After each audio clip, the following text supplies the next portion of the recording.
Good morning, everybody. Welcome to the very first edition of the Repurposing Show. I'm your host, Chris Hales, along with three other hosts that we'll introduce shortly. But this show is the latest show in the 5D Media Network suite of shows to complement all the other shows. Really looking forward to this. This is a conversation that's been aching to happen. And I hope you enjoyed the theme music, and there isn't a prize for guessing it, but if anyone in the chat room can tell me where that theme comes from, which is one that I personally think is a great piece of music, we'll see who can actually get it.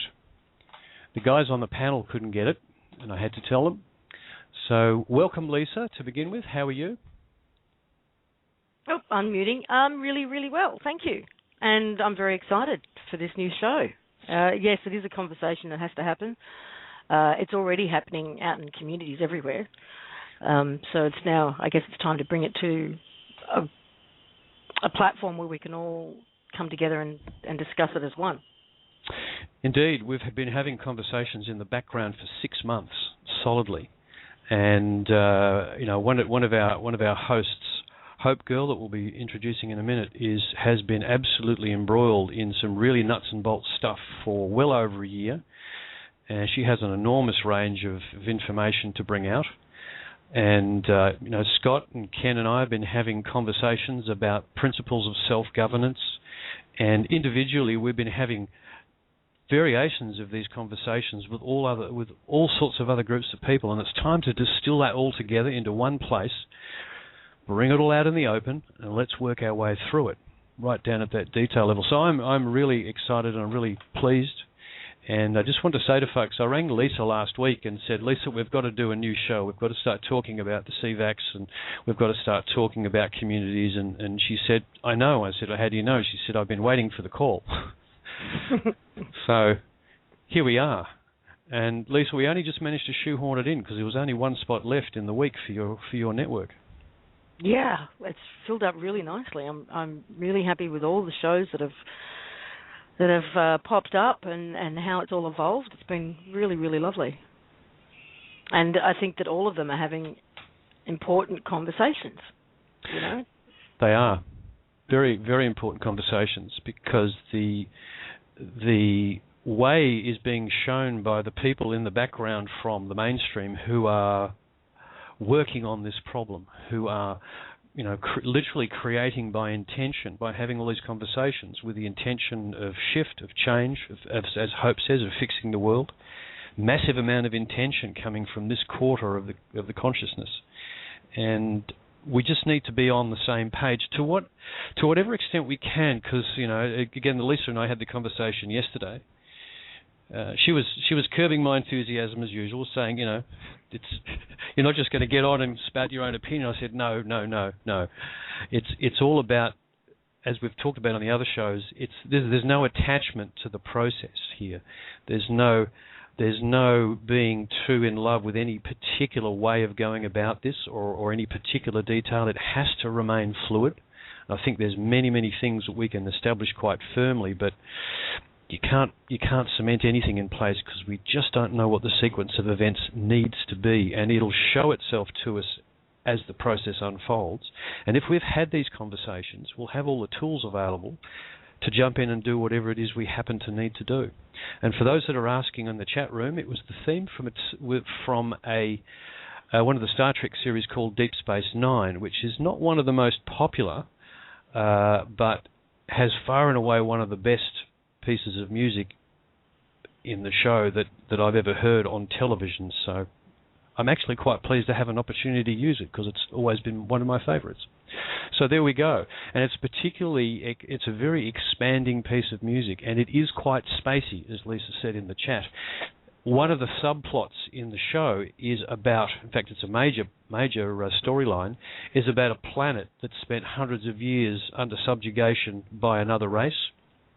The other race happened to be called the Cardassians, which I find... Oh, that's too funny. I find highly amusing. But a lot of the struggle was about this planet reforming itself after being pulled rather unexpectedly out of slavery by the capitulation of the Cardassians. They just decided at some point they'd had enough of being slave masters, and they pretty much just up and left. leaving the other race called the Bajorans to cope, and it's kind of parallel. And I'm hoping that the partners in contrast will join the Cardassians, as weird as that sounds, and just leave. That would be fun. So, Lisa, thank you. Sorry, there was a line there that I decided not to cross. Yeah, so probably shouldn't. I was contemplating it for a while.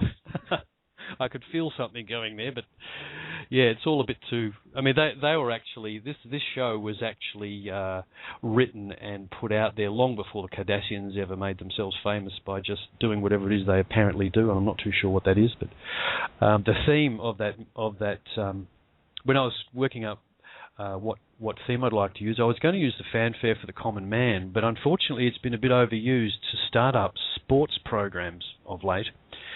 So I'm thinking if I use that theme, they'll all think we're going to be a sports program. And then I remembered this particular piece of music, which I think is actually better. So anyhow,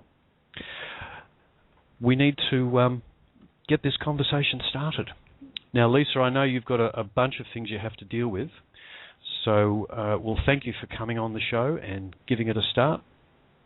Oh, more than welcome. More than welcome. And, all the best to both you and Scott, and Hope as well. And Hope and Rena, who's not here just at the moment, but she'll pop in later.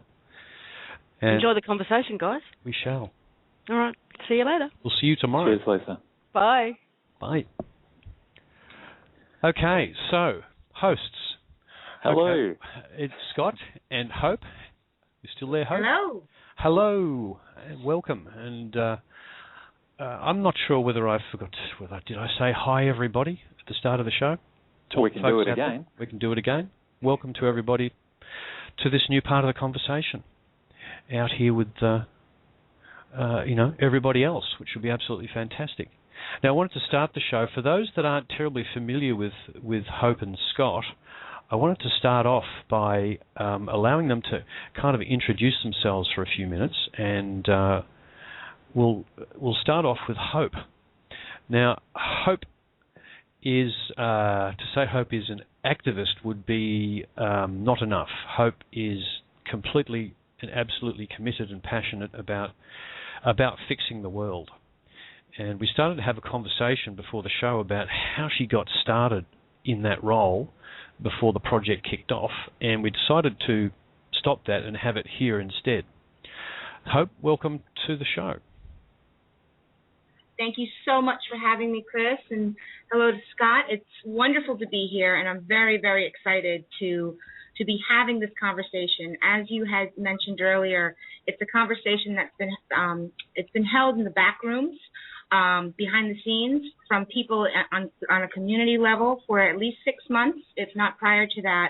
And I think it's great to be able to bring this conversation out into the open to talk about repurposing, transitioning, basically how can we get from where we are to where we want to be, and what are the steps that need to be taken. So that's who I am. That's my passion in life. That's what Fix the World is all about. And I'm just really, really happy to be here to be able to add to this conversation my perspective and some of the experiences that I've had, and to take questions as well. So would you like me to talk a little bit about my background and how I woke up? Is that the conversation you were referring to? It is. It is, yes. Obviously it's probably quite a long story, so, we'll just stick to the main bits of it, because I think it's important for people to understand where we're coming from. I've explained myself enough on these various shows that unless there's probably new folk out there, and maybe I should do it too. But let's just begin with the fact that you got really, really put through the ringer in one of your places of work where there was a great deal of corruption going on. You got caught up in all that. Yes. So when people ask me that question, what woke you up? First of all, I'm actually comparatively, I'm a bit of a baby to the awakening world, because I've only been awake to the truth and all of this information for about the last year or so. So prior to that, my professional background, I'm a financial analyst. I was working in both corporate and government finance. I also, have a lot of education in leadership. I hold an MBA, project management, Wall Street training. So that's sort of my professional background. And in one of my previous jobs, I was working with finances. I was working with some of the investment banks. And while there, I noticed some corruption. I noticed that certain things were happening, and the effect that those activities had was a direct harm to the people there. I tried to blow the whistle. I didn't quite know what I was doing at that point in time, or more importantly, who and what I was truly up against while trying to blow the whistle, and went through 6 months of a very, very painful experience trying to do the right thing and coming up against oppression, suppression, depression, all the other oppressions, right?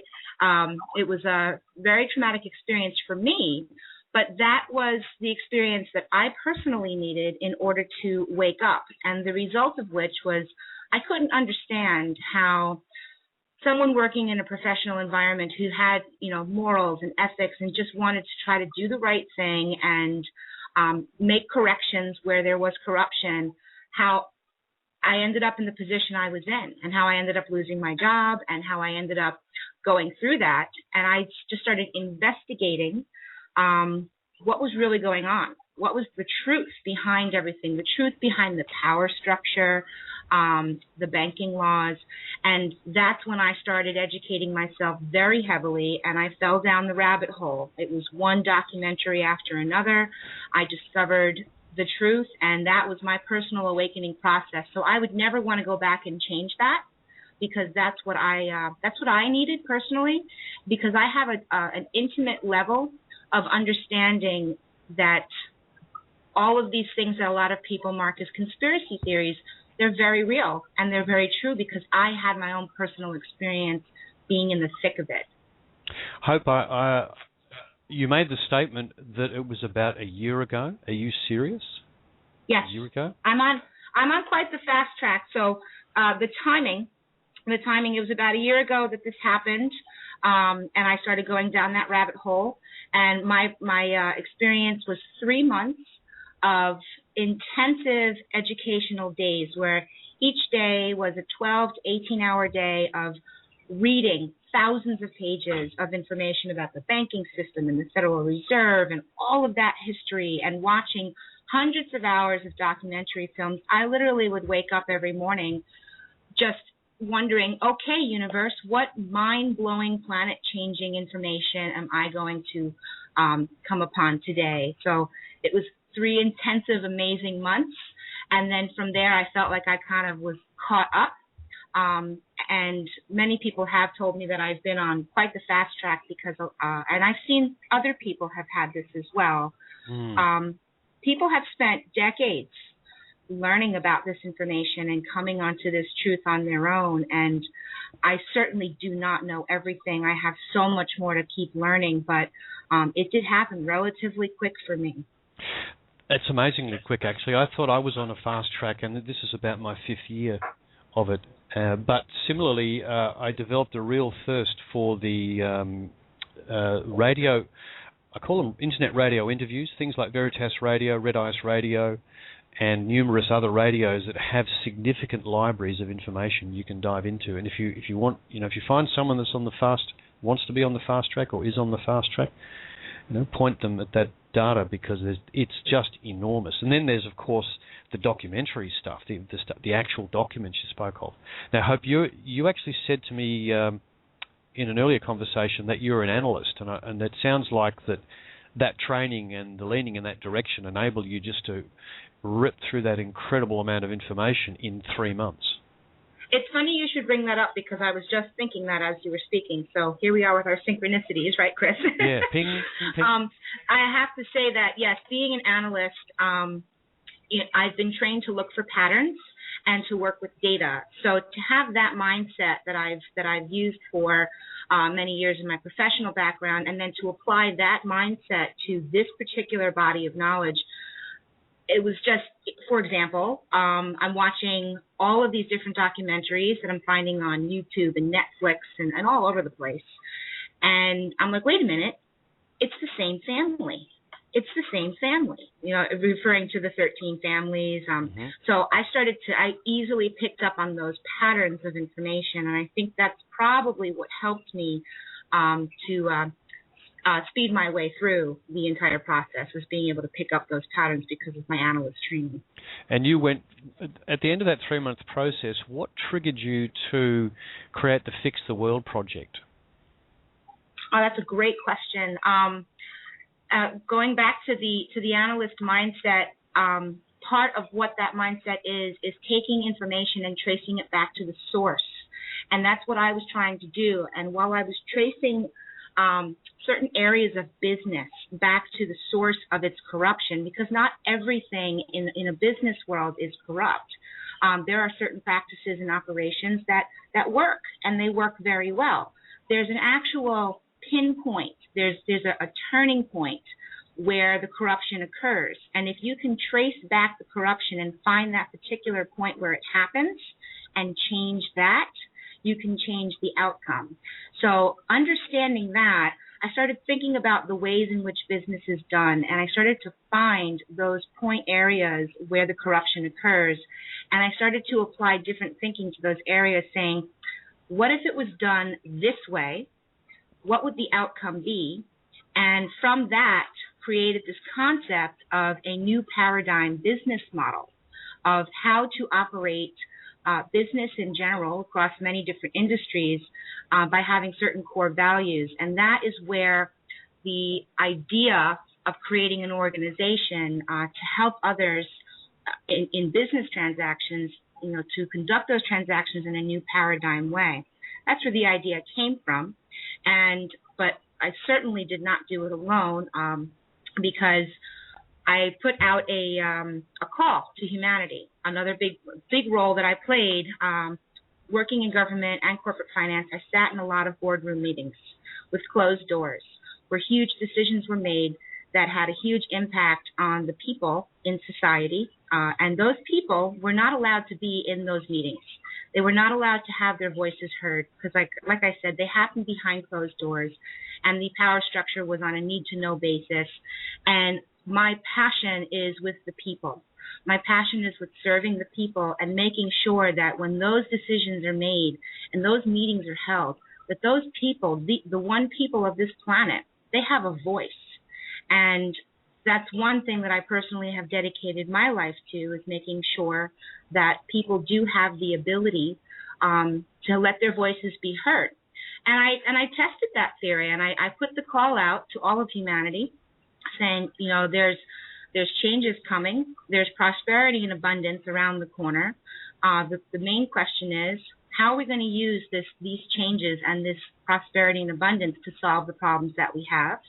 And the story is that we received 300 essays from 37 different countries, from people all over the world, who poured their hearts out on paper and told the people how they wanted to live, how they wanted to fix the problems that we had, and how they wanted to change. And from those essays, we created a summary, which is basically a book of solutions to every problem that we have in the world, written by the people and for the people.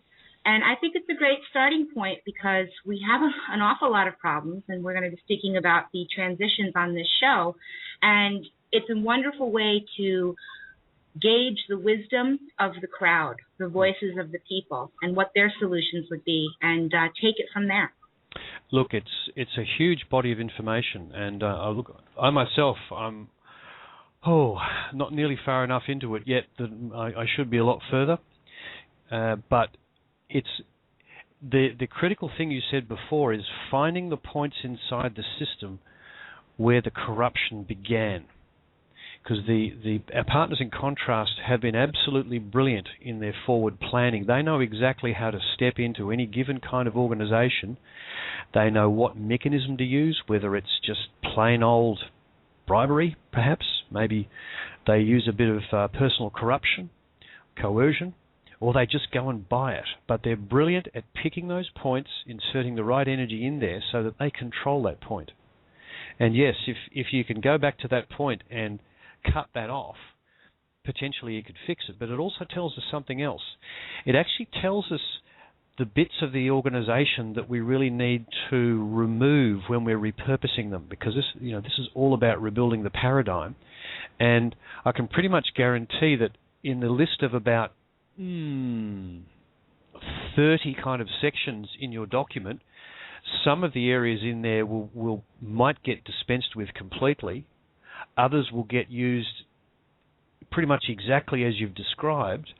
And some of the stuff will just get bypassed by things that are new. But in all cases, the analysis will draw our attention to the bits we need to look at first. And I'll bring Scott in a minute, because one of his passions in terms of repurposing and rebuilding the paradigm is the efficient use of the old.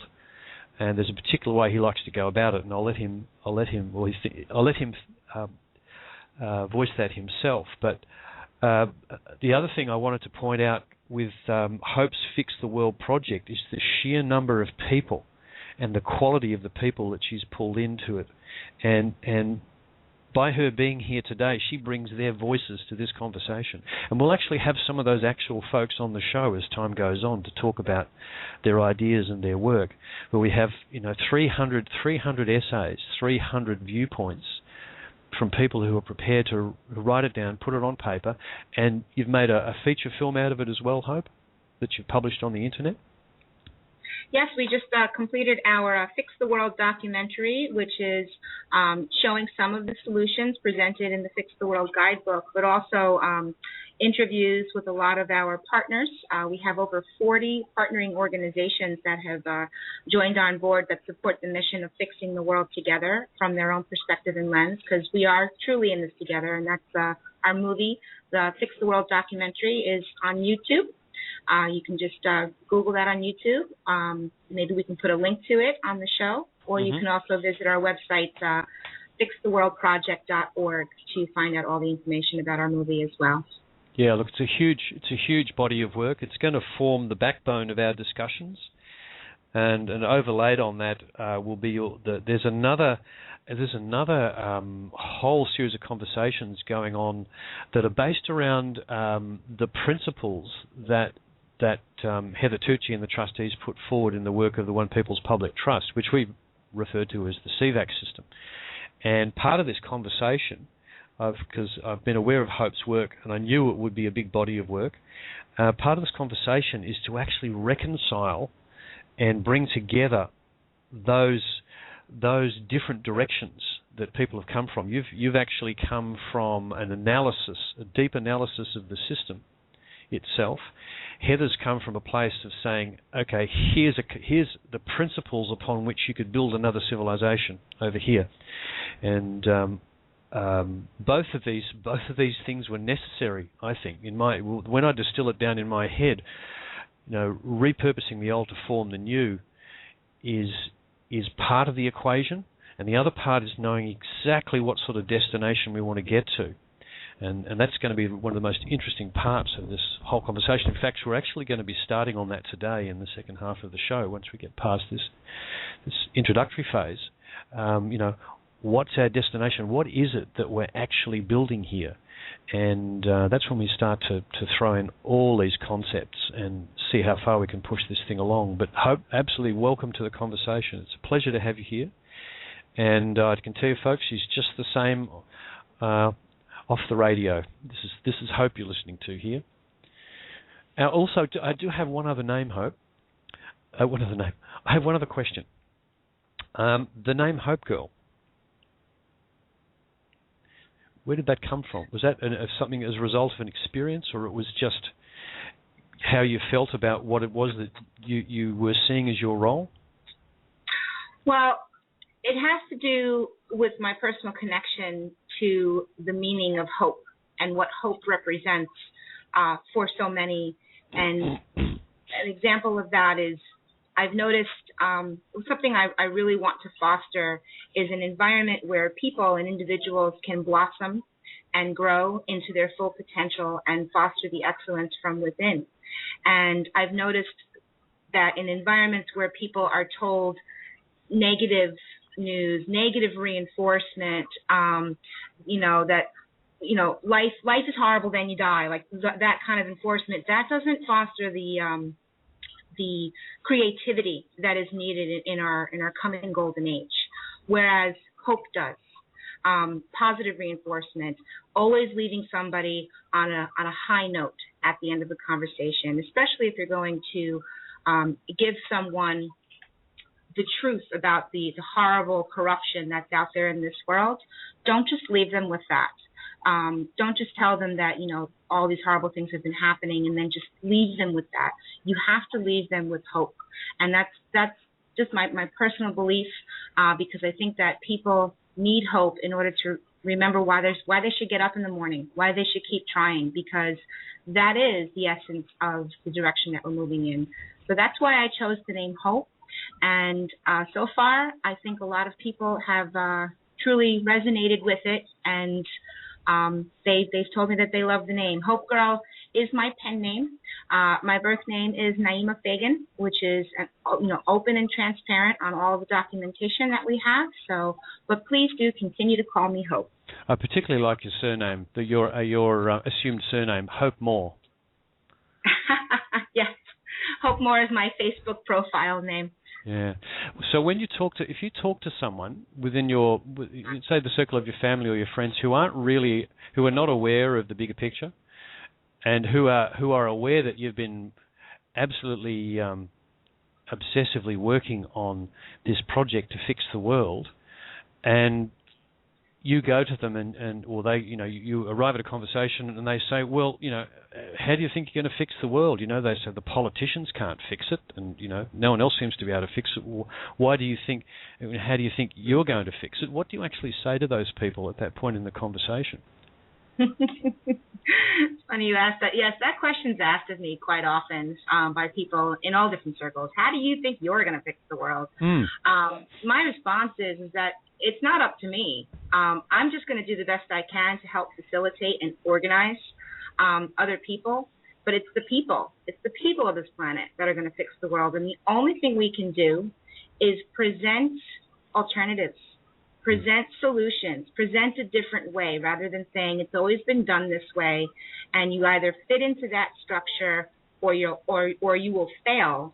Say, look, there's another way over here. And it's innovation, it's growing, it's changing, it's a paradigm shift. Just present the alternative and let the people choose.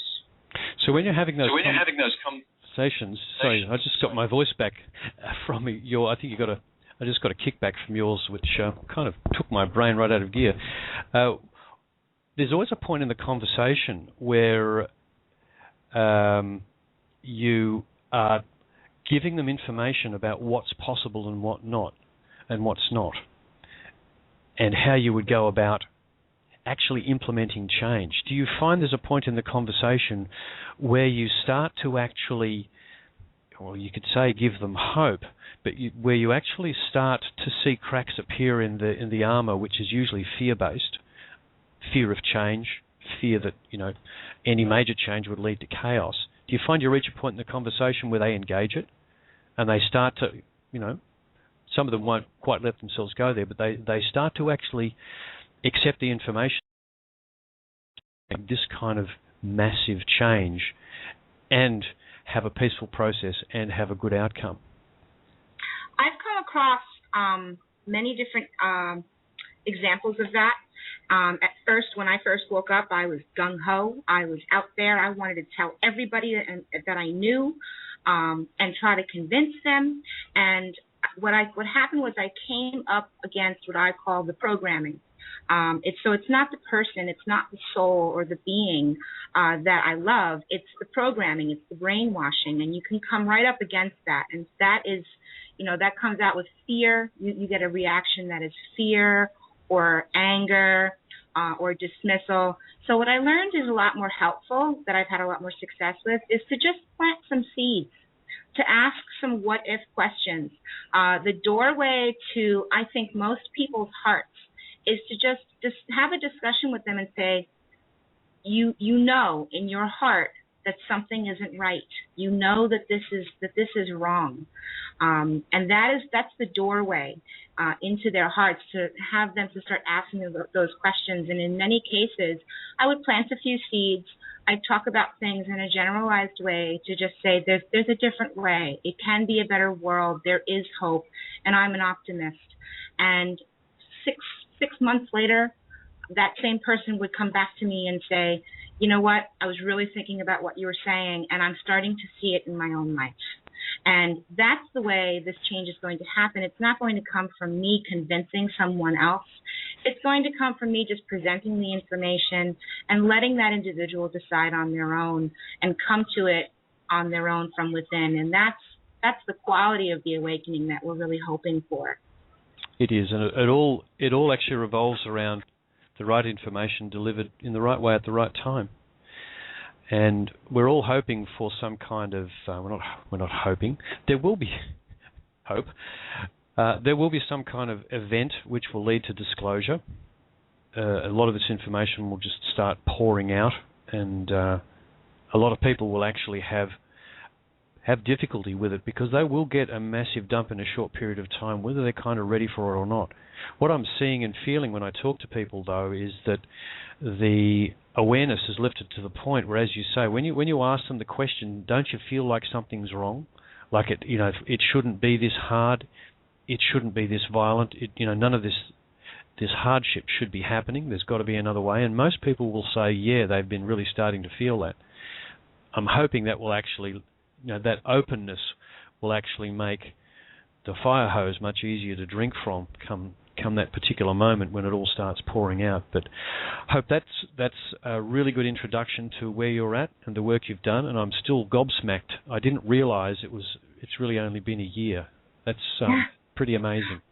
One important thing I have to add there, Chris, when it comes to these situations with these people, because I know a lot of people that are listening now or later in the archives have family members and friends and people that are not quite at their own awakening process yet, and it can get very frustrating. And there's a lot of human emotions that get flung around, and what I have to really emphasize is that there is no other time, I believe, where compassion is more important.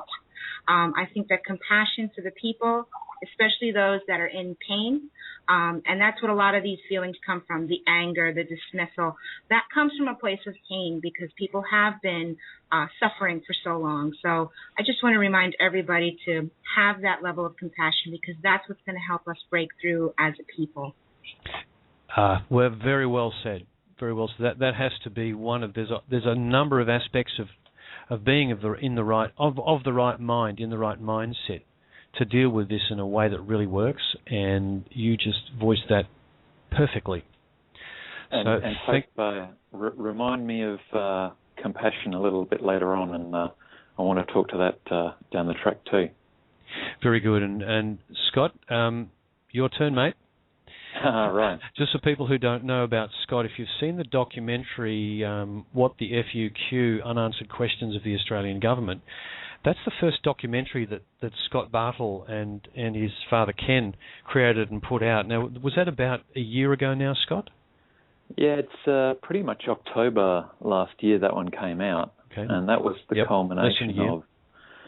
That was the culmination of a whole heap of work and research and practical testing of the let's call it the system here in Australia. So, was there any particular? I kind of know this answer to the question, but I'm asking it on behalf of others. Was there any particular thing that woke you up in the sequence of events that led you to be where you are at this moment of now? Yeah, and that one does require a little bit of a lead up to it, because there was one singular thing that kind of pushed me over the edge. I suppose I was pretty much aware of a bigger picture being out there. My father used to read books to me when I was a kid, like Alternative 3 and those sort of books. And he'd also subscribed to things like Nexus magazine. And so the information in there was coming out was not what was in mainstream, and it was fascinating.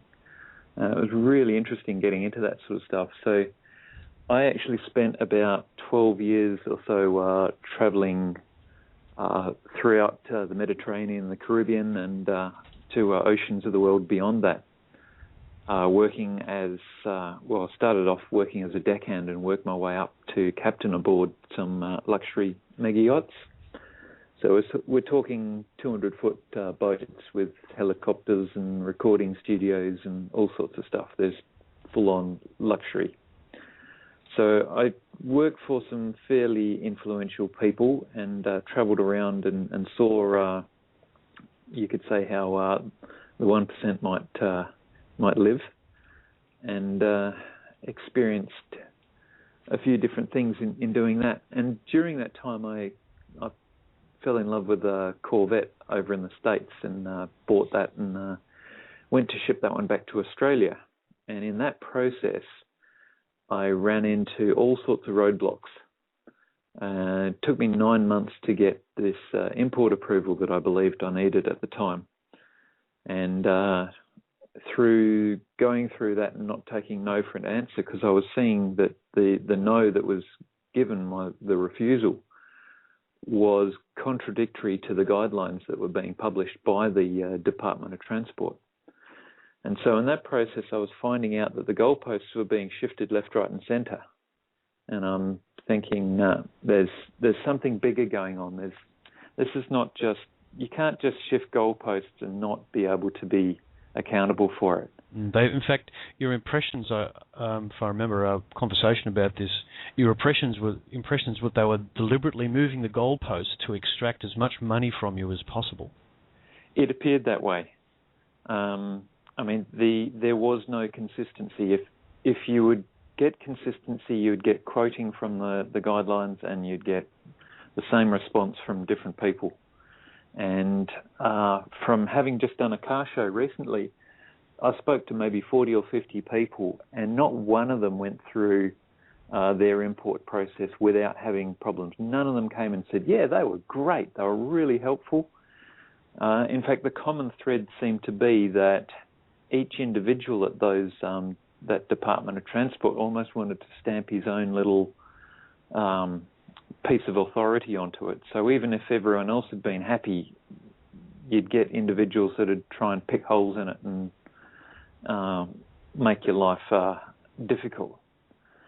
So there was one particular instance where I thought I'd researched absolutely every import approval, fee, charge, insurance, the works to get into Australia. And I'd used a customs broker. I'd gone and spoken to them and got everything all itemised. And when the car turned up, next thing you know, I found out that there was this other charge that was required for the licence to import the air conditioner, essentially. That was just what pushed me over the edge. I went, you've got to be joking. I mean, we've gone through all of this, and then suddenly you need this approval for an air conditioner that's within the car. It's ridiculous. So that's what started me pushing some buttons of my own and starting to write notices off to various departments and ask. Some of the things I was seeing was that these guys were not actually real government. They started popping up with Australian business numbers. And just recently I started to find that they've got these a unique company number from Dun and Bradstreet. So there's a whole raft of things that was going on, and basically found that we've got this full-on corporate overlay. So that's when I started.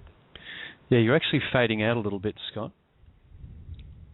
Yeah, my internet may be cutting in and out a little bit here. At the moment, it's just the volume, so we'll push on and keep trying. But just the thing that Scott's revealed very, very accurately is the existence of the corporate overlay everywhere, which is a really important factor to adjust your viewpoint of reality with. You know, it's if you don't do that, you won't understand what you're seeing in the world around you. It explains so many of the aspects of behaviour that we just think are bizarre, and you know it shouldn't work that way, but it does. Why does it do that? Well, they're all corporations that we're dealing with, and that's what's come out. The Dun & Bradstreet's number is fascinating. In fact, in our country here in Australia, they appear to trade under a a Commonwealth of Australia registered in Washington, D.C., but then Scott went looking for others. And what did you find, Scott? I can't exactly say the Commonwealth of Australia in Washington because, like, heaps of them. There's 3 of them at the same address, each having a separate DUNS number. Now, those DUNS numbers are unique to a location. So that tells me if there are 3 DUNS numbers at the same location, you've got 3 separate entities. And specifically, we've got the Commonwealth of Australia, we've got Australia Commonwealth of, and then my favourite is Australia Commonwealth of Inc. That's ripper. So, what's all that about? So you arrived at this particular conclusion about October last year, and you were working fairly heavily on pushing the movie out and doing more investigation, and then the One People's Trust material came out late in December from your perspective. And how did that shift your thinking about what could be done? Because at that point you must have been seeing there was a big problem in the world at that time, once you'd discovered the corporate aspect, that there'd been a massive deception going on. Well, one of the elements of that corporate overlay was that your court system was usurped. So whilst you think, oh, great, I'll just take these guys to court, that was an instant kind of reaction. You think, all right, okay, I'm going to study up and learn up on this process and what's involved. And then the more I found about it was, the authority that resulted in the establishment of the court turns out that's crooked, or again had this corporate overlay, such that the courts were all corporate. And digressing slightly, we found recently a document from a company in New South Wales, one of the states of Australia. It's called the Constitution of the company called Law Courts Limited, and it reads more like a bank. Interesting. So your justice system was thrown off the rails as well. So when the OPPT filings came out in December, January, I got straight into those and was reading those, and largely with Chris, and I think we came to the conclusion that if they've been foreclosed, then all we really need to do is point at that and propose a new set of terms and conditions to the individual from that point forwards. And that was what was the birth of the courtesy notice. Indeed, because you'd actually already been using that technique on the Australian government, calling them out on the fact that they were deviating significantly from the original constitution, the original supposed sovereign version from about 1902, I think, and that at no point had the Australian public's permission been given for a new corporate constitution to be slipped in and take the place of the original one. That was never asked of us. They just did it. And at that point, the courtesy notices were, if you like, a derivative of that original process where you were calling out the West Australian government and the federal government to prove that they actually had the right documentation from our purported sovereign to actually even form a government, which they don't. No. So the origins of that courtesy notice was there was a number of us who had written off to the office of governor in Western Australia and the Office of Governor General, the federal Commonwealth level, looking for evidence that the original document from 1900 that Queen Victoria put in place that constituted that office had been revoked, altered or amended in accordance with the power and authority reserved back in 1900. And none of them would even go there. They would not go there. They would not even answer it. And the thought was, well, what are you hiding, fellas? Well, the answer to that is quite a lot. In fact, they're hiding so much they don't dare let any of it out because it will all come out. And, of course, that would lead to the kind of disclosure event that they just don't want to happen. So, Scott, the material that came out from the trustees of the People's Trust included a definition for a new form of governance, which really caught your eye and your dad's eye and my eye. How did you actually feel the first time you read that through and realised that there could be another way of running the entire planet? Well, to me it seemed fairly logical, because I was seeing all of the dramas and restrictions that were placed in front of us for harvesting with the present system. I mean, I'd expressed things in terms of almost like a trust diagram, where my idea of government was that it fulfills the trustee role as a trustee to provide benefits to the people. And the people are also the executors. They sack the trustees if they're not doing their job. What we're seeing out there in the world at the moment was an inverse arrangement of that, where purport created a fiction, this artificial entity, or the all caps kind of name on your birth certificate, and the trustee. And yeah, you're cutting out a little bit again, Scott. Sorry about that. Okay. Frustrating. Yeah. Look, we got the last bit of data was that there was an inverse position where we were forced to act as trustees. Correct. Not beneficiaries. We're sitting down the bottom there, acting as trustees, returning benefits to those purported governments as beneficiary, and they're sitting as the executor, dictating rules to us. So it's a completely inverse kind of scenario. So when I saw those filings that were describing a new system of governance, I was going, well, yeah, this makes a whole lot more sense. And my approach has been, well, let's transition from what we've got now to that sort of, and that's what, and some of those, how actually about that. Yeah, that's why we're having this conversation, and the sorts of conversations that Scott and Ken and I have about this, they began just by working out what it was Heather had actually said, because the filings are fairly complex things, and we did indeed have to work our way through them. But the transparency and the integrity of the structure she was proposing, and the simplicity of it, because there's no hierarchy in it.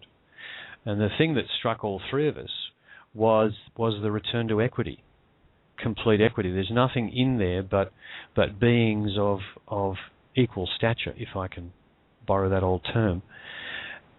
I mean, how attractive is that? And yet, how different is that? And how do we get, the conversations we've been having is about how do you actually pass that information on in a non-fearful way to the rest of the population of the planet, so they can even think about that degree of change, because that's huge. And that's perhaps picking up from what Hope mentioned earlier on with the compassion. Mm. One of the things I've stumbled across really in working with folks, sharing this information with them, is that cognitive dissonance of, oh God, that's too big, I'm going to shut down and go back to what I'm used to in terms of information, kicks in quite commonly. So, for example, some person you can mention that there's a corporate government, and they're like, oh, yeah, okay, I knew there was something wrong. That kind of explains it. And others, they will fight vehemently, tooth and nail, to argue, no, what do you mean? Of course not. No, it's not that. And they're just closed to that possibility. And so what that led to was, how do we introduce some of these subjects to folk in a way that is respectful of their position or their level of understanding or where they're at, and introduce it in a way that is not confrontational, not too challenging. It's not a lot different to what they're used to at the moment, and yet it's enough of a piece of information for them to go, Yeah, that's not right. It's worth some investigation. One example I picked with regard to Australia is the name of government that is defined within the Constitution of 1900 is actually not the name of government that's floating around and turns up in people's letterboxes here in Australia. And you can actually ask folk, could you show me what page of the Constitution will find the Australian government? From my reading, I can't actually find it. And that leads them to investigate, and what they'll find is that the current Constitution does have it, and the thing that's missing out of the whole equation is evidence of the people giving permission for that to happen. And in this country, there's a specific political process where the people have to be asked to make changes. Where is it? It's not there. So yeah, you've had, how long ago did you? Oh, I suppose it would be about a year. So prior to that, it was really just the influence of your dad's philosophies and his interests in alternative media that kind of got you halfway there, and the Customs Department of Western Australia put you right over the line in a pretty quick time. They're a supposed Commonwealth company, I'll call them. And just digressing to a funny story, there was that Canadian Minister of Defence addressing, I think it was one of the parliaments. Paul Hellyer? Yep, that's the one. I think the one. And he mentioned, he had a brilliant little, the Freudian slip, and he was talking about the G8 group of countries. Companies? Yeah. Governments? Yes. Yes. I think we're going to see a lot more of that kind of Three Stooges activity. But one of the things I'd like you to briefly speak on are your views on repurposing structures, repurposing systems. Yeah.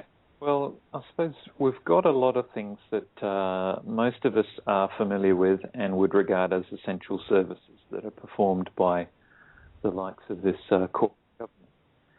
And the way I saw the system in Australia, at least, and probably in a number of places around the world, is that the original system of government that was in place, and for Australia that goes back to 1900 and the Constitution of the Commonwealth of Australia that was put in. It may not be the best thing in the world, however, in contrast to the corporate takeover that's at the top of it, it just smells of roses from this perspective. And the first transition I thought was, well, that system still... it just seems that all the offices are abandoned and there's a corporate overlay on top. What can we remove from the system that's layered over the top and get back to the fundamental system that seemed to be working okay? Again, not saying it's perfect. It did provide a level of freedom, court system and justice and that sort of thing. What can we do to get back to that?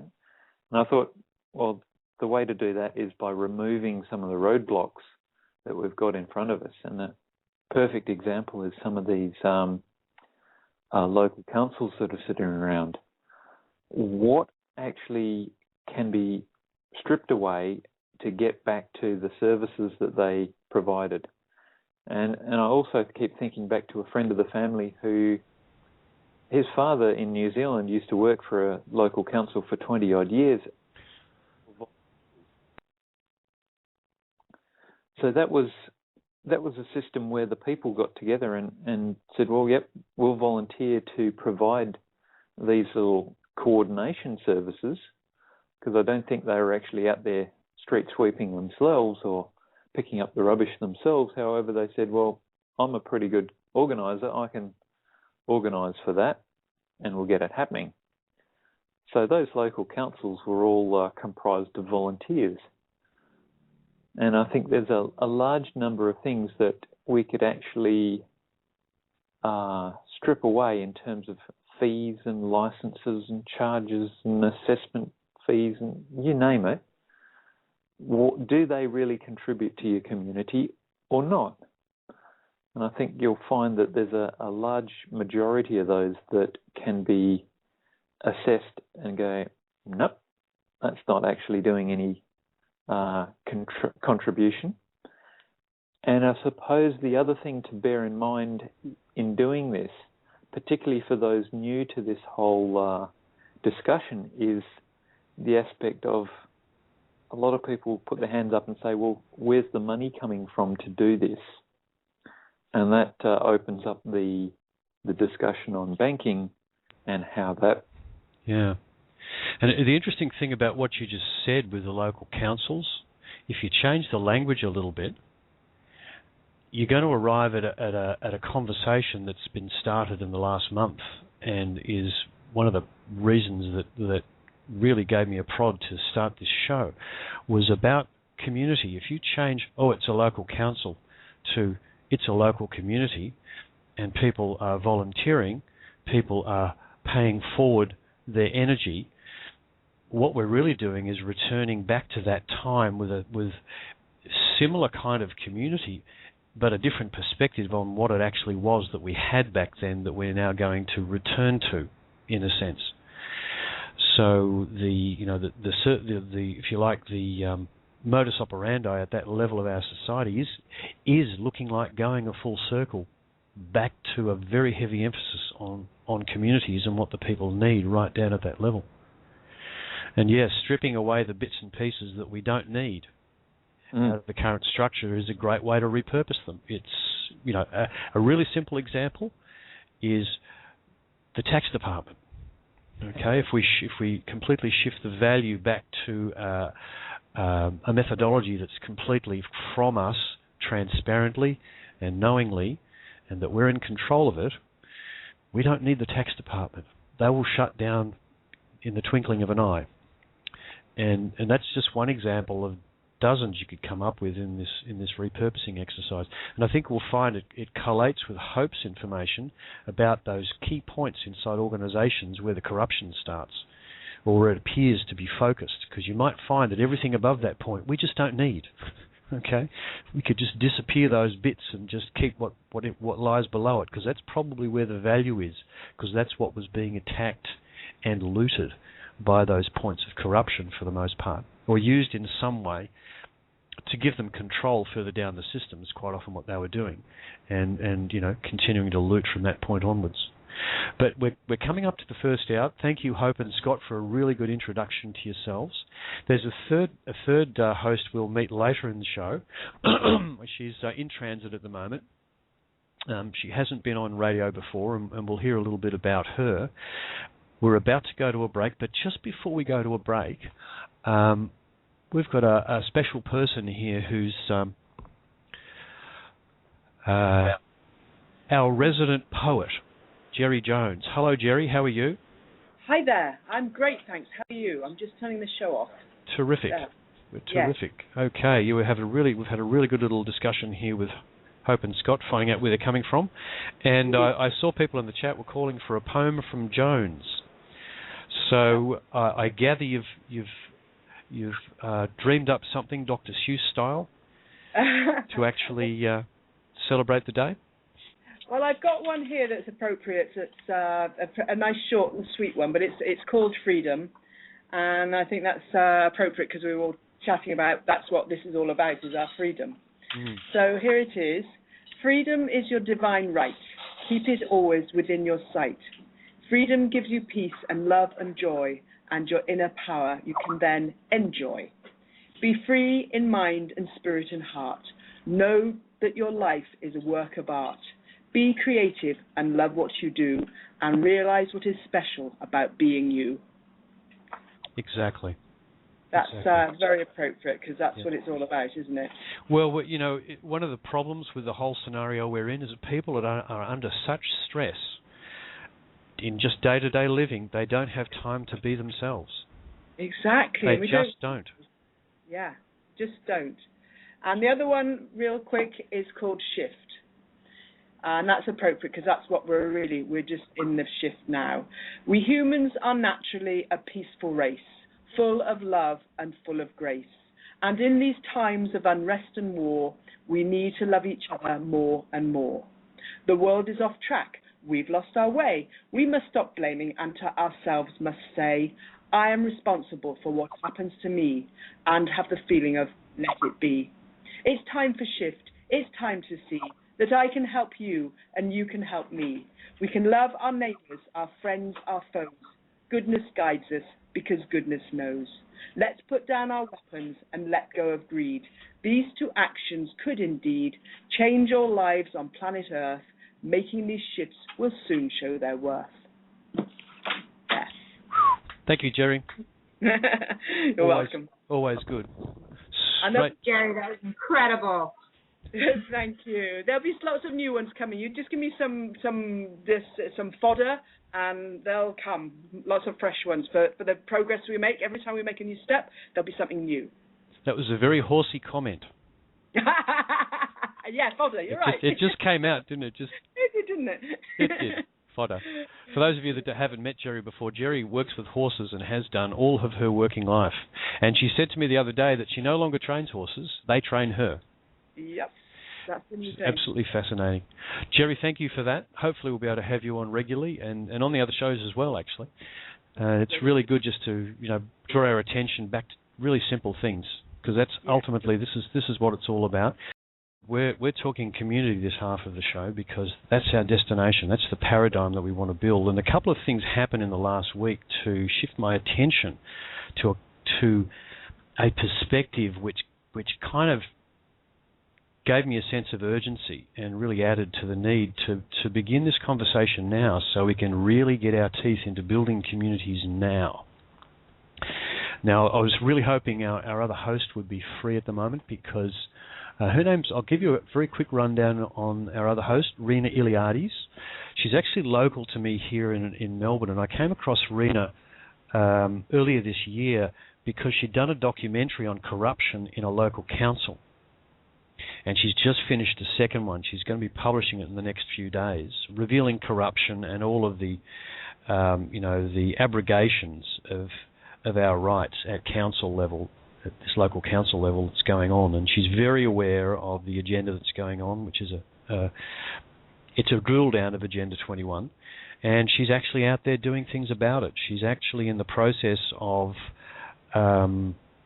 you could call it rabble-rousing if you like, but she's engaging community support to form an alternative people's council, okay, and literally subsume the other council, which is an aspect of this whole process which we'll be talking about over the coming weeks when we're talking about what it is that we're actually doing in building these communities at a local level. And one of the sense of urgency I gained from it was really just a thought. And it was in regard to a politician named Anne Bressington, who actually has actually recognised the OPPT filings and engaged with them, and is actually actively in her state in this country, talking to other politicians about them. And her big concern is what she sees as the rapid implementation of Agenda 21 through the state government systems into local council. And she's fighting tooth and nail for that, and I hope to have her on and talk about that fight from her perspective and what she'd like to see come out of this. And what occurred to me when I was thinking about Anne's work was that their objective, when I say they, our partners in contrast, have always had an objective to spread Agenda 21. Well, what does that mean? In reality, what it means is drilling right down through the political systems, from the federal to the state to the local, because they want to control us at local level. They want super councils, and they want to eventually drop the state governments and have these super councils with massive amounts of control over the population based on the green agenda. And one of the ways they've done this, I'll speak more about this, there's some pieces of legislation in the United States inside the system like a cancer. They are criminal, vile things. They subsume the way they've work this shell trick is they create pieces of legislation that either reverse or negate existing pieces of legislation in a fashion that puts control in the hands of a very small group of people inside the American system. And it enables them to roll out this green agenda back down into the political systems of any corporate country entity that is attached to their corporate system, and that means all of them. Their aim, folks, is to drill down to local level and control us via large local councils. Now, at the same time, we're waking up. We want to form new communities. Rena's already started doing that. And this is why this particular aspect of the conversation is so important, and it's going to be quite the topic of conversation in the next few weeks, because there's a few concepts that we want to put out there about the use of common law and common law concepts for structuring the way that these communities actually behave from this moment of now when they begin, because there's some really useful techniques in common law to allow us to work very transparently with one another, very fairly with one another, and also because it's common law is one of the aspects of our civilization on which this current rubbish system is based, there is a relationship between what you can do in common law and in the system itself. So while we're transitioning through this repurposing process, we should be able to leverage those aspects of common law while we're building these local communities. And it's really a matter of fending off those aspects of the system that are still trying to do commerce with us, i.e. extort money. And that will actually, those principles will start to come out as these conversations go on, which is a longish way of saying that I'm about to... by the way, Hope and Scott, I've just taken up a little more time than I wanted to, but I thought it was an important aspect of the topic to introduce. Hope, ultimately, do you see smaller local communities as being the building block of the new paradigm? Absolutely. As a matter of fact, on an energetic level, which is the best way to describe this, thus far we've had this top-down structure that we've been living under, and with all of my personal experiences and conversations with many different people across the world in different industries, that is the solution, is it's going to be coming from the ground up, from the people up. So the way I look at it is like we've planted the seeds, we've had a top-down approach, and each community is like a blade of grass that will be bursting through the surface and coming up through to create a field of abundance. And it's definitely going to come from the ground up. To give you a quick example as to what I mean by that, let's talk about free energy. Let's talk about how up until now, the concept of free energy devices to replace the top-down structure of the grid that we have, they've been suppressed because there's been that top-down structure. You can't get the power company to switch over. But if you have people on the ground level in local communities with inventors that are creating devices that they can put onto their own home to get them off the grid, and then they make one for their neighbor, and then their neighbor sees it and gives one to their family member, that's how it's going to spread, and that's how it's going to create and birth the new paradigm from the people to overtake, or not overtake, that's a bad word to use, but to just make the old power structure obsolete. Yeah. Building something that just makes the other irrelevant is the most peaceful way to do this. You know, if we turn this into a fight, we're becoming them, and we can't do that. Yeah, look, I'm really interested to hear you say that, Hope, because it's a thought that's come to me many times, that introducing free energy devices into the top-down system, into the current structure, they just get completely subsumed by massive commercial interests and simply suppressed. Scott? That's the reason why we don't have them. Yeah. Scott, you're about to chime in there? Yeah, and they'd find some way to charge for them at exorbitant rates that are, funnily enough, not much different to what they are today.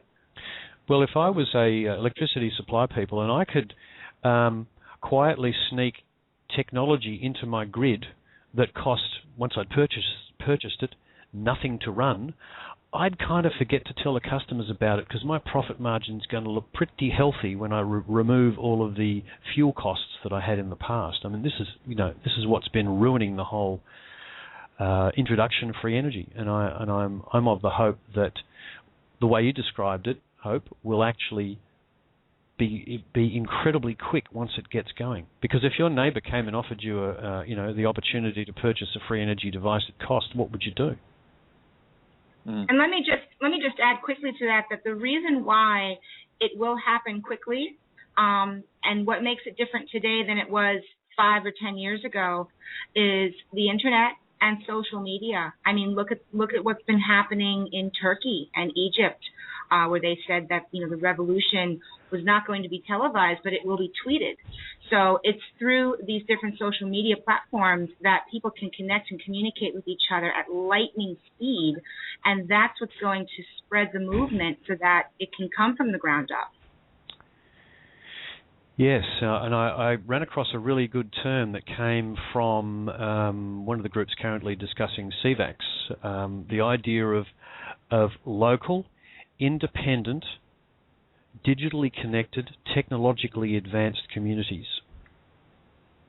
Okay, because the technology does figure into how rapidly these communities could actually set up and begin to function. And although we can't absolutely count on the timing of it, it will arrive at some point. Now, I know, Scott, you've got some ideas on small, independent, digitally connected communities. How does that concept sit with you? I like the idea of those communities, and at the same time, it's probably a good reminder to mention about, for example, you gave the example of the current paradigm of the owner of the utility company wanting to, or conveniently forgetting about telling customers. I suggest that the reason why is because of the profit motivation, the profit-driven, I suppose, basis of his business and life. And a lot of that goes back to, again, more than likely, he's got a mortgage that he's feverishly trying to pay for. Which brings us back into a banking scenario, and we change a lot of those aspects of needing to go and amass a amount of money goes away when you're tapping into your own value. In a sense, the free energy devices tap into the energetics of this reality. And if you want to look at it from a purely energetic point of view, the value of the people is their energy expressed kinetically in the things that we do. It's all part of the same system. And I'm really fascinated by the fact that this technology's really not been possible to bring out to us until this point in time, where we're actually understanding where the real value lies, in this planet and in ourselves. It seems to be all part and parcel of the same lesson. And Hope's quite right in what she says, I think, is that it has to start, along with the communities, this technology has to be spread by us from the ground level up on a non-commercial basis. And what you said, Scott, is very pivotal. The actual competitive aspect, the parasitic, predatorial capitalist approach is something that we have to step away from. And that's part of this. It's challenging some of those paradigms so deep-seated in our psyche. Like for a long time I was thinking, I've got the court system. No, that parachute's been cut up and torn apart and ripped. It doesn't work. And then there's that psyche or that paradigm of got to pay the mortgage. Well, do some study into that, and we can talk to that's based on a fraud as well. So there's some massive bubble bursting that's likely to come up. Like you said, with the 5 types of information, some will be able to drink from it, and some will go, whoa. Yeah. It'll take longer. Okay. Just encouragingly, I got a couple of little pointers or comments thrown into the chat room there that there's a gentleman who's currently working with some children building their own shelter and a community centre that they're looking to develop, training in aquaponics, mud bricks, earth bag building, and other things. So there's certainly a number of people who are getting that community aspect onto their radar and considering that. It's very popular at the moment. I think it will continue to be. And on that note, what we'll do is we'll bring in our other guests for this hour, and I'll just introduce them as Joe and Vanessa Bragg of Lake. I had it written down here, folks. Lake Conjola on the east coast of this country, about 2.5 hours south from Sydney. And Joe and Vanessa actually purchased a property some years back, and in talking to them, they're not quite sure why they purchased it, or they weren't quite sure then, but the events of the last 6 months have made it absolutely clear to them why they did so. So we'll don't forget to unmute yourself, guys. Welcome to Joe and Vanessa. Hi, Chris. Hi, team. Hi, everybody. Hello. Lovely to connect to everyone and all of the listeners as well, and be part of this in a physical way. I just think that's just so exciting, even as a starting point. Yeah. Indeed, yeah. Look, I was really pleased to make your acquaintance. Was actually only last night when we first spoke, and it follows on from conversations that we've been having on the One People show on the Collective Imagination about community forming around properties, essentially, where ownership is such that the opportunity is there to take them and really build something different there. And we had the example of there's a property that Trevor Osborne, who's quite involved in this, is working on actually creating a new community within Queensland, and there's another one in Tasmania has come up, and then this one. And the reason I got these guys on was because they have a fantastic location. They've got enough land to actually do a lot of really useful things with, and they have 19 dwellings that ultimately will be available for the formation of either an ongoing community or some kind of more transient community where there's healing or training going on. And so, Joe and Vanessa, do you want to give a quick description of how you acquired this property and what you've done with it since? Yeah, well, we just to go back just a second, we've got actually two. We've got one at Moama, which sort of started us on this journey back in 2000 when we actually came together. We actually bought it some weeks after coming together, after meeting, but that's a whole other story. So we were farming down at Moama, then we bought this property after going through the drought and everything, and we bought this 3 years ago in November. And it was a liquidated development. So we've been spending the last couple of years going through just, dealing with council and banks and solicitors and every other thing, bashing your head against a brick wall. And really it didn't start crumbling at all. So we've just been working. We've got 6 of the cabins finished. We're living in one of them. We've also finished a 7th, which is the manager's residence, for want of a better word. And so the others are basically, they just need the electricity through to them, just need that connected. So a very small amount of work and they're all ready to go. So that's there. The others are on average sort of at lockup. Some are just a little bit shy of lockup stage on the 19.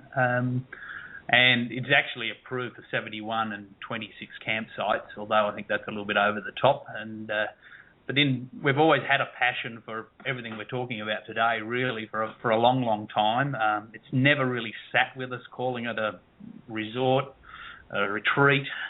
We haven't actually even named it up until we sort of came up with something last week after, on some of the other shows talking about what was looking at for the One People.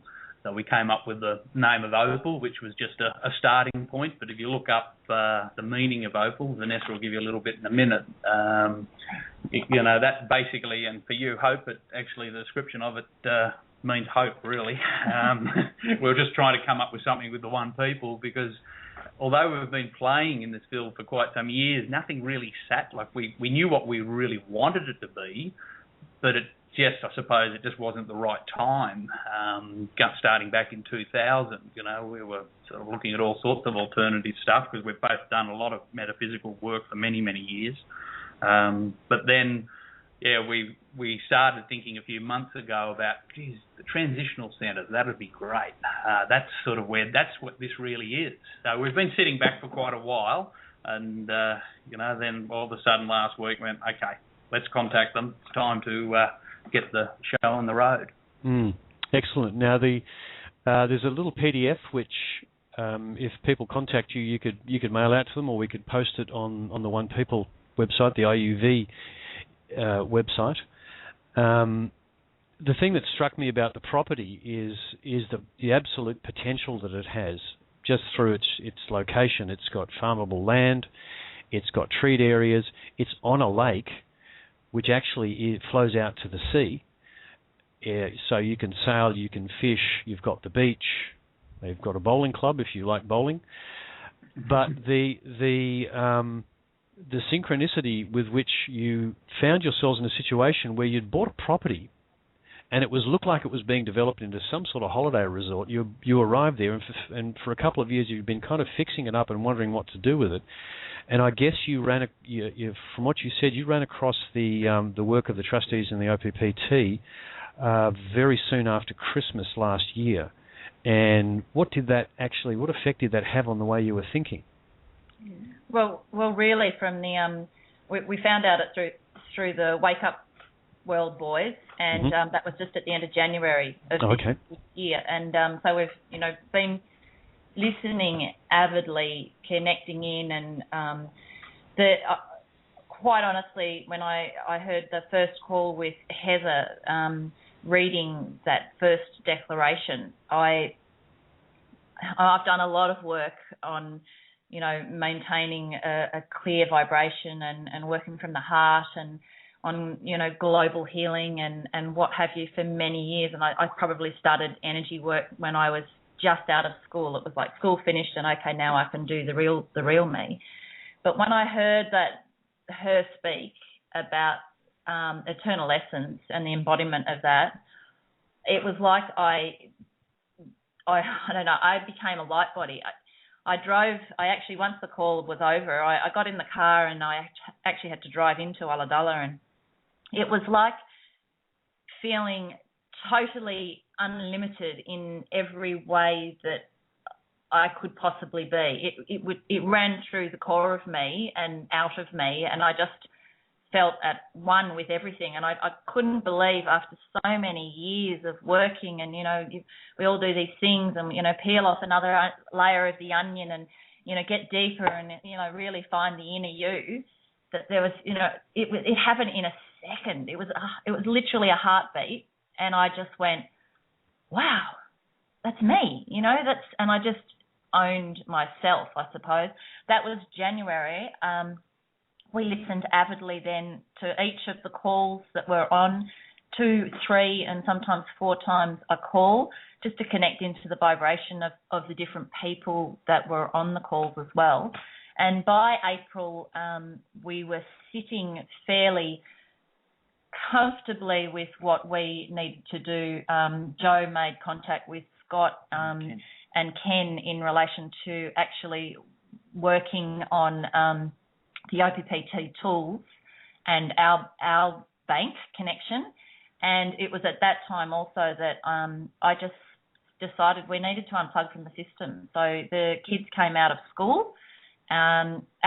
Up until then, we had actually been renting a property literally 60 seconds from this property, because when I first moved on here, I couldn't live here, and I said I can't be here.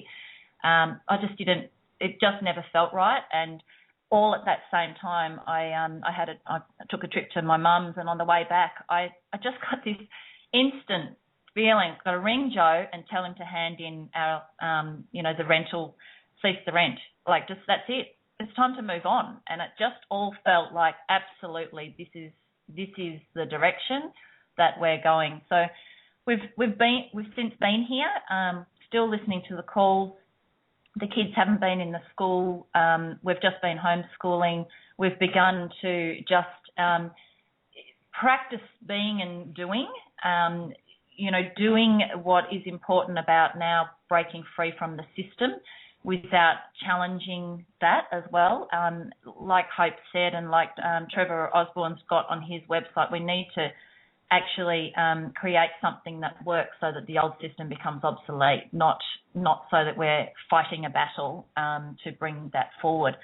So that's just what we've been practicing, and lots of, fires and sitting by the fire at night with the kids and looking at the stars and fishing and being and, just doing. Our doingness involves listening to you guys and then hearing how that resonates in our family's energy. And I suppose that's my background. My energy work early on, let me study everything there is to do with energy, became kind of vibrational work. I understand, the vibration of me is very important. What I think is what I create, and it's now come more to a point of frequency. Let's really fine tune that frequency to offer that, still allow for expansion, but just to really hone in on keeping that as a balance. So that's why we now feel, goodness, that this property we've been somehow acquired. We've got a name. It's not so much a name, but we actually have a purpose for it. So the repurposing is actually, we're repurposing this property as well. Under the Partners in Contrast, it's a resort development, and it's tied to a 3D world full of money and people that think they're having holidays in resorts and it makes them feel good. We want to create something more in the 5D world that is, they know they feel good because they know they're connected to community and they're making a difference with humanity. Well said, Vanessa. Really well said. Vanessa, I know that you and Joe are deliberately not kind of fixing an intention on any specific kind of community that you want to build there.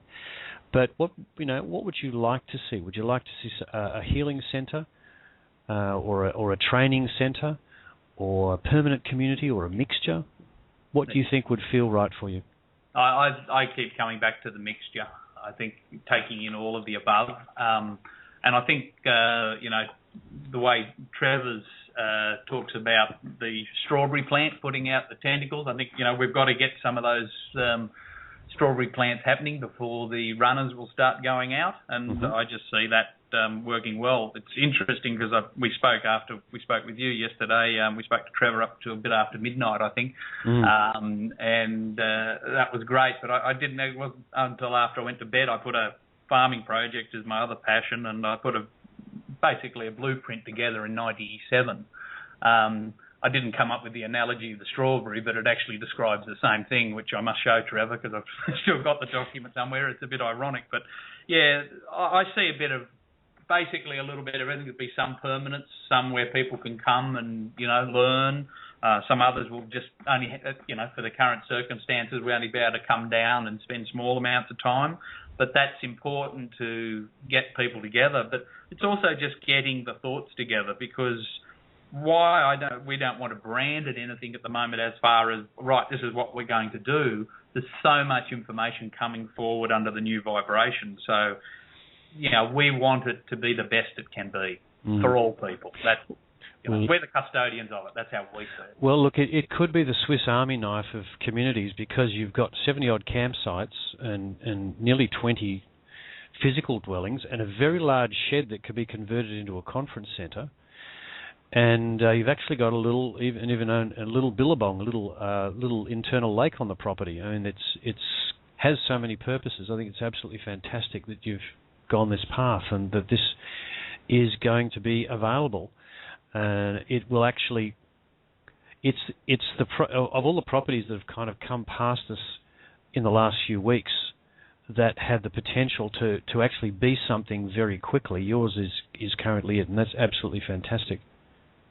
And Chris, as I was reading the chat room comments before, Judy Janora, and if I've got the name mispronounced, I'm sorry, but she wrote in the forum that we need to, take these bite-sized chunks, and I understand building a community. We'd all love to see massive communities sprout up everywhere, but like Judy said, the bite-sized chunk is what we need. We need to we need it happening. Mm-hmm. The name we came up with it for last week was Opal, and the Opal standard for One People Ascended Living Village. And the Opal being that having the qualities of hope and also healing and being able to step forward in new positive manners. So, I mean, if anyone wants to read the qualities of an Opal, it's astounding how it equates across. I shouldn't say that it's amazing, because I always say it, you're directed from above and beyond, and it definitely came in that way. But when I read the blurb about what the repurposing show is about, and you say repurposing the banking system, self-governance, the education system, health, and the manufacturing and technology, we really have a physical space to begin that. And in that physical space, an amount of people can be here and create and hold that energy, hold that one people energy, and connect it into a physical space. And then as that grows, we can then, bring more into it, or that energy will help those next sites start up as well. So it's just, it's exciting and it feels right. Well, Scott and Hope, I'm sitting here thinking, the best way to do little baby steps would be, how about if you had a bit of spare time, if you could make your way to that location, would you be prepared to help them complete the houses so that more and more people could live there, and help them set up the campsites so more and more people can visit there, and help them come and build the odd garden bed here and there? Are those the sorts of things that you guys would do? Hope's got further to come, but obviously. Well, I'd love to speak to that. Actually, in the position that I'm in with the Fix the World organization, I have been so blessed to meet several different groups and families who are creating intentional communities, sustainable communities all over the world. And part of my actual plan, hopefully for this next year, is I see myself visiting almost every single one of those communities to contribute or participate in some way. And the beautiful thing about these communities is that because we can communicate with each other, I see one community getting an idea from another community and sharing it, learning from each other, like, this is how we grow our food, and we've learned these tricks, and we can pass on that knowledge. And we're kind of returning to like an ancient tribal way of living. But in this respect, it's in the new paradigm with our awareness, and to be able to anchor that into a physical space. But it's going to be local, but it's also going to be global because of the ability that we have to communicate with each other. I can't wait to come visit you guys. It sounds superb. It's a really beautiful part of the coast, actually. I couldn't believe the photos when I looked at them. I thought, it's just the kind of beach that I like to go to, for instance. Really and Hope Girl is not afraid to swing a hammer or build a house. It's one of my other little hobbies. Fantastic. Yeah, look, what I'd suggest, and people out there in this country, in Australia, who can, we'll organise some contact details for you guys. I can see just kind of a trickle of people coming through and helping you to get the houses completed and other things in place, and so more people can stay there, so more people come, and then more people come, and it just, the trickle would turn into a flood. Yeah. Well, I think that if you were feeling a bit isolated out there, I doubt whether that's going to last for long, guys. I really do. I've always loved the Field of Dreams Kevin Costner movie, Build It and They Will Come. And exactly. It's been one of my favourites for so many years. And even when we had Moama property, and we were sitting at the dining room table, drawing up plans of little resorts with little square boxes on it that were little houses, and I just, in the background, it's like, build it and they will come, and I'm like, yeah, are you sure? Like, what? This is ridiculous. But we just kept on going on with it, for, like you say, for some, not unknown reason, but for some reason not yet aware to us. And this is where we now sit. And, it potentially in a 3D world is a big property and a big resort development. And you know what? That's so far from the truth to us that it's never manifested into it. And so we just see now that this is the truth of it. The truth of it is it's a community for people, and we would just love to see it as part of that. And your idea of having, people pop in, I mean, we'd love to hear from people and, connect with various people and begin some sort of plan for how that would look and work, and just watch the flow, watch that pathway begin to actually form in front of us of the direction that it takes. Yeah, Scott, I can see a little road trip in that Corvette. A few days drive, and it's a really nice time on the East Coast.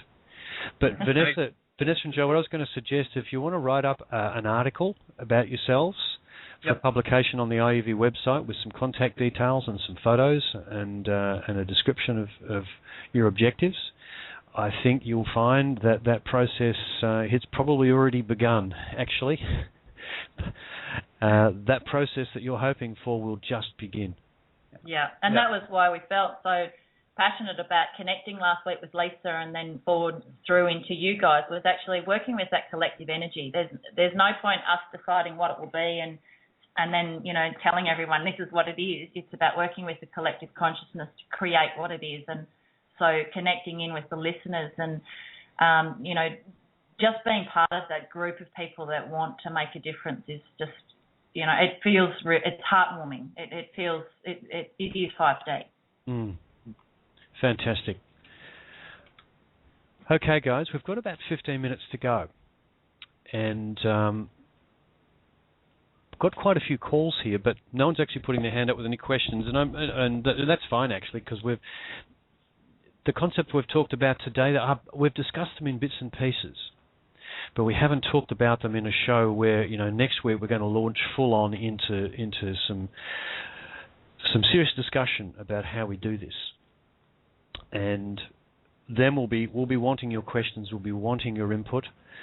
We're going to weekly pull in guests to speak on specific things, because Hope's got a huge number of people out there she's been working with, and we have our own contacts, and we'll be mixing and matching. And we'll be bringing in people like Vanessa and Joe, who are actually doing the work at community level as we speak. And it's interesting now that most of the people that are going the path of this kind of work are choosing not to do it in urban areas. And I expect at some point someone will pop up who will be doing it in the city, like Flo, the Flo, in I think he's in Jersey, and others that are listening from heavily urbanised areas. Because it's not just going to be confined to the country in the end. There'll be this way of forming these. When we've worked out how to do it, we'll be able to form them anywhere. It won't really matter. And that's something that I'm really looking forward to. So, Vanessa and Joe, are there any other messages you want to put out before we kind of go into our final wrap-up? Sorry, we did the old mute. Yep, you did. Yep, everyone does it. Don't worry. I think I would have learned by the amount of times I've listened to the show, wouldn't you? Yeah. No, look, I think we covered what needed to come up today. And just as they like flow, just going with the flow and letting it happen. And it's great. I mean, we've been sitting back for quite a while, listening to it all and knowing what would have, hopefully eventuate. And it's great. Just everything comes up at the right time at the right place. Yeah, I mean, interesting you were moved to do this last week at the same point where I was really moved to get this show going finally. Yeah. Coincidence? No. Chris, I'd just like to add in as well that for those that are listening, and many people have been on that journey of awareness and are at various stages of waking up themselves, just be aware of the seeds that are forming with, inside of you. Like Joe just said, we've been listening, and our first little, fly away comment happened, not long after that first call that we heard. And it was like, a transition centre. And it was like, that was that seed. And we didn't go into a headspace about it from then.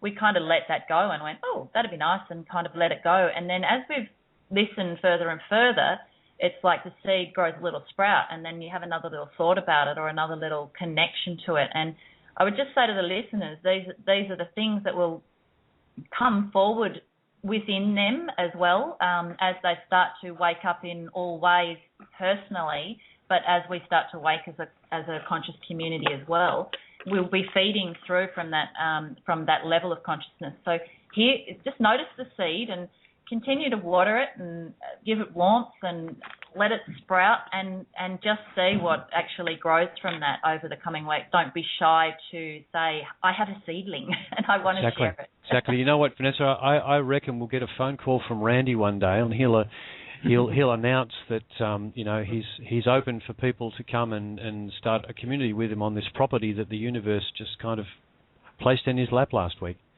Yeah, and that as we heard it, we had this opal vision happening, and it was like, wow. Then it comes back to what Hope just said. We can kind of see ourselves and the children, because we're homeschooling now. We're not tied to a system. We can say, let's just travel the world and visit communities of people who are living enlightened lives, and what a way to teach the new being in our humanity how to live. Mm. Vanessa and Joe, I just wanted to acknowledge the work that you're doing and to just personally thank you for stepping into your passion and for letting it bloom and blossom and grow through you, because what you're doing, in addition to just being and doing your passion, you're creating a form of healing for the rest of us in this world. It's communities like yours and so many others out there that are going to be tremendous healing centers for so many people in the days to come. So I just wanted to acknowledge that and thank you for what you're doing. Thanks, Hope. It's lovely. It's one of the things that I do in I started last year, actually, just a women's sacred gathering, and I called it the wisdom tree, and it came from a seed, and we worked up through the processes of growth and right up into branching out and expressing yourself and blossoming and out to the expansion, what is beyond the tree. And so any of those attachments to growth is what I am. I suppose I'm the facilitator and hope that we create the space for people to grow without telling people to grow. Just be in a space, be and do. It just comes back to being and doing. And I just acknowledge everyone in all their being and doing, and the work of the group that we've listened to and connecting into these voices, and those that are connecting in, Jerry and her poems, and Flo and Rant, they feel like family. On Tuesday morning here in Australia, we flick it on and it's like, yay, we're catching up with the family. So it's really lovely. It just feels so warm and welcoming. That's brilliant. Great to have you guys on. We'll keep in touch. Thanks very much. Okay, just pop yourselves back on mute, and we've got about 9 minutes to go. I'm actually just going to see if we can do a live call to our other missing host and see if she's online. Thank you for calling the People's FAC. No, not at the moment. That's okay. She did warn me that it was a family event, and it's a big European family, and I have a feeling she probably got pulled into that family vortex. So we'll catch up with Rena next week. She's got much information to put out. She might have her film finished by then too and up on YouTube, which will be called Pirates of the Suburbs Part 2. And she expects a lot of politicians to be running for cover when it comes out. So, guys, we've had a really long and good conversation today. And, Scott, would you like to wrap up your thoughts first? Yeah, I think I'm looking forward to getting some callers on probably next week and having a chat. So for the starters, it's a good introduction, and there's plenty of subjects that we can dive into a little bit more deeply and explore ways to look at repurposing the present system or replacing it with a different one. I'm up for that. And Hope? Yes, it's a wonderful conversation, a great way to kick this off. Thank you so much for having me. I'd love to come back and definitely want to just offer what I have to offer to everyone, to have some callers call in.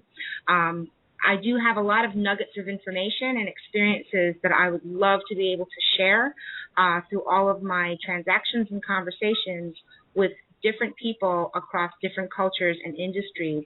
I think the most important thing, and why I'm so happy we're having this show, is because the transition is something that really needs to be discussed, and those little step-by-steps so that we can repurpose our systems. There are so many answers and solutions, and I think that we can all discuss them together, and that's why I'm just so happy to be here. So thank you very much. We are absolutely delighted that you're going to be with us every week, Hope, in case you had any doubt about that at all. That's a given. Okay. Yay! Yay! And look, I just want to say a very important thing. You've got your How to Fix the World book available as a PDF. Yes, I do. Let me just say what that is again. It's the How to Fix the World book. It is a PDF. You can get it on our website. If you go to fixtheworldproject.org, you can download the PDF from our website and take a good look at some of the solutions and answers. We have everything divided out by categories. So we have how to fix the education system, how to release free energy.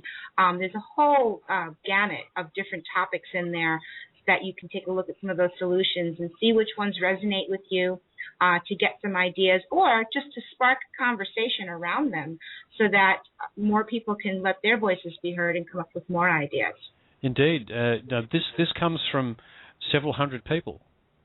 300 odd people, Hope? Yes, 300 people.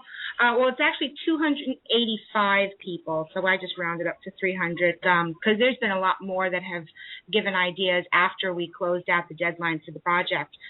So it's about 300 people, and they're from 37 different countries. Yes. So you've got a wide variety of perspectives and lenses and solutions to problems. And the most amazing part of it is that you realize how we really don't have that many differences, and we really are going in the same direction. Though we come from different backgrounds, we truly are all one, and we are in this together. And you'll see that when you see all the different perspectives from different cultures. Yeah, I've described to Hope my microphone experiment the other day, and it's basically that if you took a microphone to any street on the planet, and provided you could speak the language, you could just ask the question, what do you really want for yourself, for your life? And the answer will be the same. I want peace, stability, happiness for my family. I want a good life. That's all you'll ever get when you dig deep into what people really want. So you're absolutely on the money there, Hope. We are all one, and this document is a great example of how we can work together. I'm just looking at the list here. There's a good 25 topics, and we'll be diving at some point into all of them. So get Hope's PDF from her website, have a look at the sections that you're really interested in, read the whole thing if you've got time, and then you can come to the conversation with your views on that. And if you've been listening to the conversations we've had, a lot of the conversations we've had cut across bits and pieces of this, the ones we've had on the shows, and there's conversations we've had in the background that cut across a lot of it in a fair bit of detail. And we're going to try and bring all those ideas out, and we're going to kick them around for a while and see what comes out. And that's going to be an absolute pleasure to do that. So we've got a couple more minutes to go on the show. Is there anything else you wanted to... Oh, actually, I have some announcements, which I'd better do, because I did promise Holly. This is on behalf of the IUV website, the Nova Earth News segment, which is the product that's come out of the request for writers. It's on the website. You'll find it as I think it's actually an item in one of the menus. It's found in the same drop-down menu as the radio shows on the IUV homepage. That's exactly where you'll find the navigation means to get to it. So, Holly, I have done that. So we were meant to do that last week. We've got the One People show tomorrow. The Collective Imagination on Wednesday. Thank you, Scott. And numerous other 5D Media Network radio shows later in the week, which I hope you'll catch up with. There's Cool Coincidences with Barbara Carnes. There's the Water Show with Andrew, and I should remember his name, but I don't, but the show on distilled water. We've got The Remembering on Saturday mornings, and we think we've found a new host to help take over from Emilio, who's got to do some work on Saturdays. And we've got the Transitioning Show with Julian Wells and Bob Wright on Sundays, where all the really esoteric stuff happens. If you're wondering what's going on with our friends upstairs, the new guys, check out Julian's show and the updates that Julian and I do occasionally, where we have all these really fascinating conversations. So that's what's going on there. There is a Julian update available on the IUV website. I just sent out one for Captain Derrill to find out what's happening with his court cases. And if you take a look at Releasing the Shackles, Heather made a very interesting little comment there, which tells me she's been really plumbing the depths on her work on these documents, and I wouldn't be surprised if we get some action very soon. So that's on Releasing the Shackles, which is Dee's website. Do you have any announcements, Hope? Got a few seconds to go. Just to look out, because Fix the World has a new platform that's coming out as soon as we can possibly get it out. I'm hoping in the next week, and that'll be it'll be the playground for all of us to connect and network with each other to give us the tools that we need to make our dreams come true. So look out for that. Fantastic. Hope, thanks for coming. It's been an absolute pleasure. Thanks to Joe and Vanessa. And Scott? Cheers, guys. Thank you. A man of few words, our Scott, but we'll work on that. We'll extract more. Okay, guys, thank you very much for listening. We'll see you all next week. And, have a great week. We'll hopefully see you guys, most of you guys, tomorrow. Bye for now.